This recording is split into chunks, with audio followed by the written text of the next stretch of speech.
First, I'd like to say good morning to everybody, and I'd like to thank everybody for coming in today. Remember that this is not just a simple life that Kuya Alex had, but it is a life of vigor and spirit, a life full of laughter, and a life full of charisma, positivity, and never ending jokes. Alex is known to most of us with the cousins as Kuya Alex.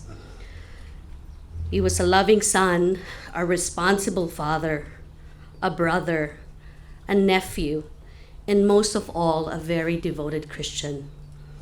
I am Jerry, and I'm also known as Jer, as fondly called by Kuya Alex. I live in San Francisco, and though I wasn't able to see Kuya Alex on a regular basis, I will always keep the memories we shared in family gatherings, listening to the favorite songs he sang, hearing the sound of mixing the mahjong set, the loud laughs, and the never-ending sound of the karaoke. Kuya Alex and Ate Elsa is really an epitome of a close to perfect couple.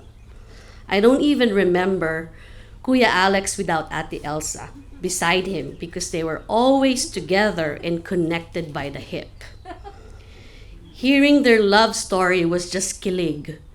I'm like looking if everybody knows what kilig means in Filipino. But it really just gives you goosebumps everywhere when you hear their love story. I don't think I knew how it all began until Ate Elsa shared with me not so long ago how they exchanged glances and flirtatious smiles, supposedly by the bridge. And I could not remember what bridge that was, Ate Elsa.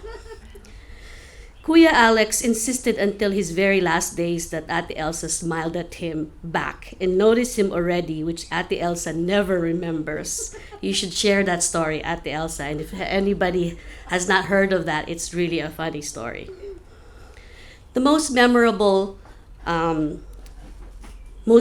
memory I have of Kuya Alex was when I first visited the US. I was around 13 to 14 that time. I wasn't ready to migrate here. I didn't even know that my life was here in the US.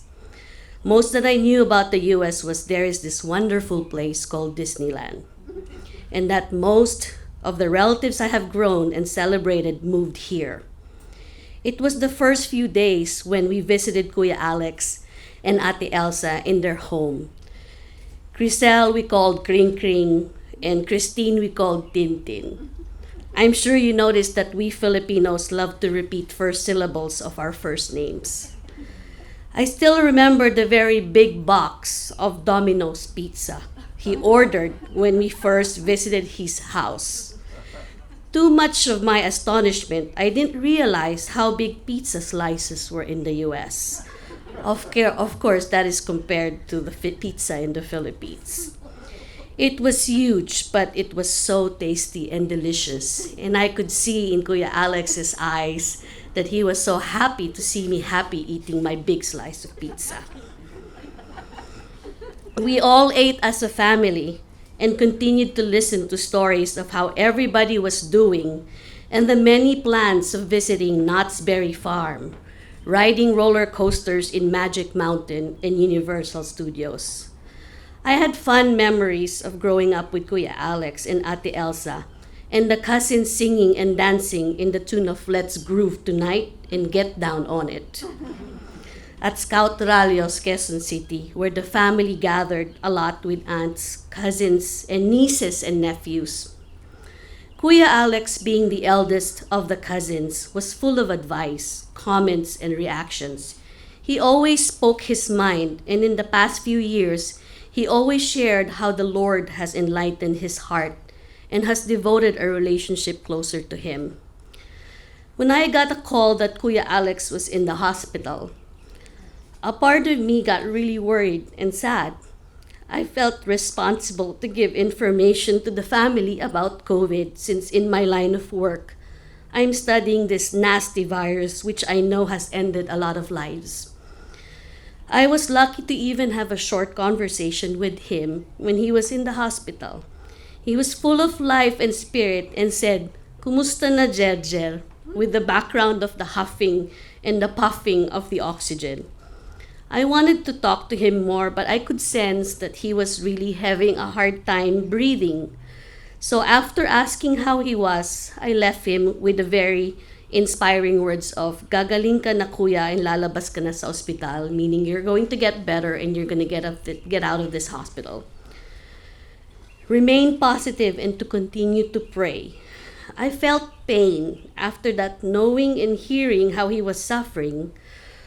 And I often texted Ate Elsa to get updates, only to hear he was turning to get worse. Then another call and text message came that he is with the Lord already. That certain grief just hit me. Grief can awaken us to new values and new and deeper appreciations. Grief can cause us to reprioritize things in our lives, to recognize what's really important and what to put first. Grief can heighten our gratitude as we cease taking the gifts life bestows on us for granted.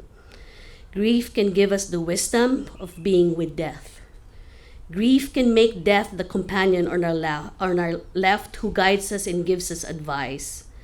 None of this growth makes the loss good and worthwhile, but it is the good that comes out of the bad. With Kuya Alex's passing, let's not remember the grief that we felt, but the happiness that he has shared with us. I know each one of you could share a very happy thought about him.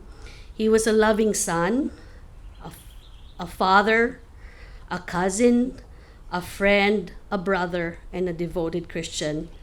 As he continues his life in the loving arms of the Lord Jesus, let his beautiful singing voice and wonderful memories and inspiring stories continue to live within each one of us. Thank you for coming today.